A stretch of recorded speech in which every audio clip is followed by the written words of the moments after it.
Бүгін біз ерекше кітап туралы сөйлесеміз. The Reason I Jump, немесе қазақша «Мен неге секіремін».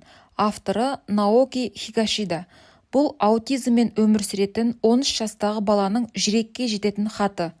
Осы видео сіздің көзқарасыңызды түбегейлі өзгертуі мүмкін. Кітаптың құрылымы мен мақсаты. Кітап сұрақ-жауап форматында жазылған. Жазушы Наоки аутизмі бар балаларға жиі қойылатын 58 сұраққа өзі жауап береді. Әр бөлімде кішкентай әңгімелер мен естеліктер бар.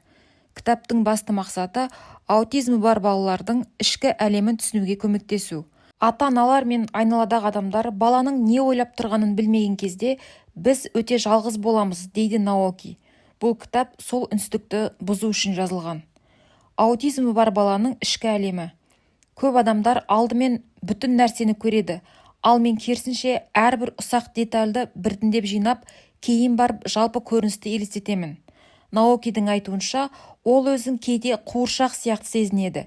Ішінде көп ой бар, бірақ оны жеткізе алмайды. Біз сөйлей алмаймыз, бірақ бізде де сезім, ой, үміт бар, дейді ол. Бұл өте шынайы және әсерлі мойындау. Ол неге секіреді? Кітаптың атауы да осы сұрақтан шыққан. Секірген кезде ішімдегі қысым жеңілдеп, өзімді еркін сезінемін. Бүкіл денеммен тірі екенімді түсінемін. Яғни секіру еркелік немесе тәртіпсіздік емес, эмоцияны реттеудің тәсілі. Табиғатпен байланыс. Наоки үшін табиғат демалыс пен тыныштықтың көзі. Табиғат бізді құшақтап тұрғандай, дыбыссыз, бірақ бәрін түсінеді. Судың ағысы, жапырақ сыбдыры, мұның бәрі оған еркіндік сыйлайды. Реттілік пен қауіпсіздік. Наоки кейбір қайталанатын әрекеттерді айналу, бір сөзді қайта-қайта айту жай ермек үшін емес, қауіпсіздік сезімін сақтау үшін жасайды.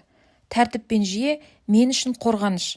Бұл маған не күтіп тұрғанын алдын ала болжауға мүмкіндік береді. Көп адамға оғаш көрінетін әрекеттердің астарында терең мағына жатыр. Ең бастысы түсіністік. Біз сөйлей алмаймыз, бірақ біз сіздердің сөздеріңізді естиміз, сезімдеріңізді түсінеміз.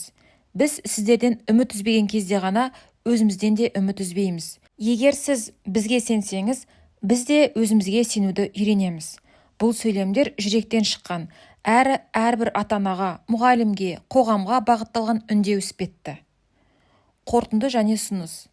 The Reason I Jump бұл аутизммен өмір сүретін баланың ішкі әлеміне терезе. Егер сіз бұл тақырыпқа бейжай қарамайтын адам болсаңыз, міндетті түрде оқып шығуға кеңес береміз. Кітапты ағылшын тіліне Дэвид Митчелл мен Кейко Йошида аударған.